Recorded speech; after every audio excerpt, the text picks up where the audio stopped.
Hey everybody, welcome back to my channel. I'm Maureen, and this is my weekly vlog. So if you're new here, this is where I share all the behind the scenes footage of my part-time gig working as a bridal alterations specialist at David's Bridal. I also share my personal sewing moments where I make my own clothes, and I also share some behind the scenes of my small business, which is making pattern weights. There's like 3 questions that I get asked a lot with working at David's Bridal. And one is, do I love it? And the answer is yes. Now, every job comes with its drawbacks and whatnot, but so far the pluses really outweigh the minuses. The second question that I get is, how much experience or what kind of experience is it that you need for this specific job? And honestly, I think that as long as you have a general interest and a general knowledge of garment sewing, you're in. I sat in on like a few conference calls where they talked specifically about alterations and how they are really open to encouraging people to learn and grow and whatnot. So if there is a David's Bridal in your area, or even a bridal salon, period, I encourage you to apply and check it out. The third question that I get, and I think that this is going to be like an ongoing question that I get, and that is, what does it entail? So a lot of it actually entails quite a bit of hand sewing. And if you know me, you know that I don't enjoy hand sewing. However, I feel like maybe in the past I wasn't using the right tools. I feel like here I have a lot of great tools. I have amazing thread, which I know sounds crazy, but it's true. And I also have a lot of support. And so I feel like that changes my viewpoint of hand sewing. Like, by no means do I absolutely love it, but having the resources and the tools, the proper tools, it honestly makes it bearable, in my opinion.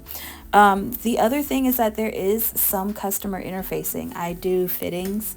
So I primarily do special occasion, bridesmaid fittings, and bridal fittings, where typically a coworker and myself will fit these women into their gowns and make sure that they feel as confident as possible. So that's, being there during some of the most vulnerable moments where maybe someone doesn't feel their prettiest or their best. So it does require some encouragement.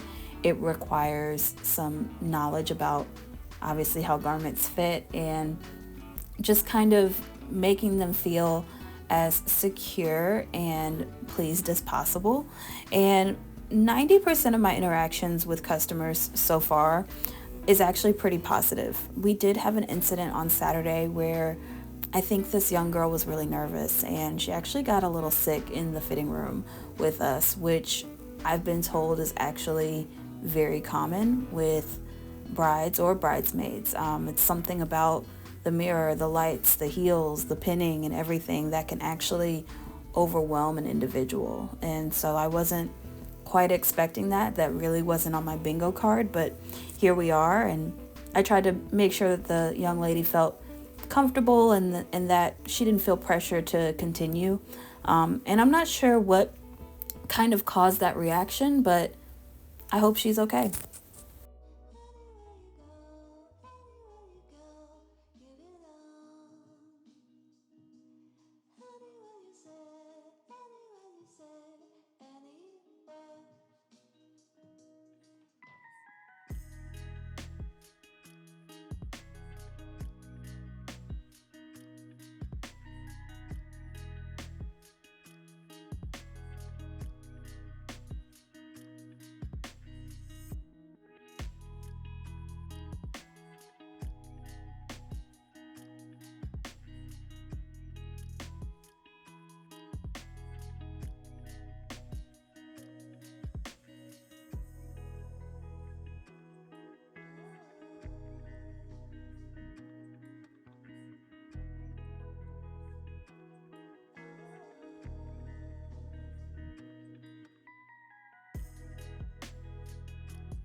Joe and I are still committed to our fitness plan in a way.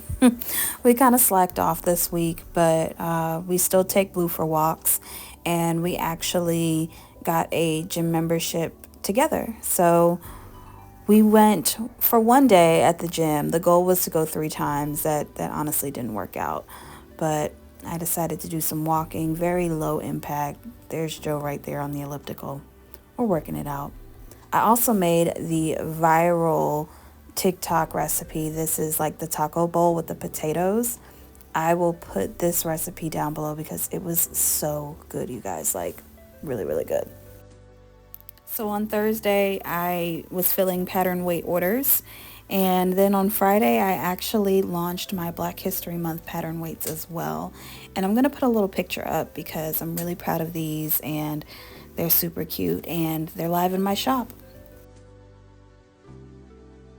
So it is Super Bowl Sunday and Joe is like the biggest 49ers fan. So I was cooking like it was Thanksgiving, and I'm making chorizo, potato, and cheese empanadas. And if you like, I will put the recipe down below, but these were really tasty and whatnot. But yeah, I made all his favorite dishes and whatnot, but spoiler alert, the 49ers did lose to the Kansas City Chiefs, so it was pretty quiet in the house after that. But this was a day where we kind of went off the wagon with our eating and whatnot because I definitely put these in the cast iron and fried these babies up. And I have no regrets.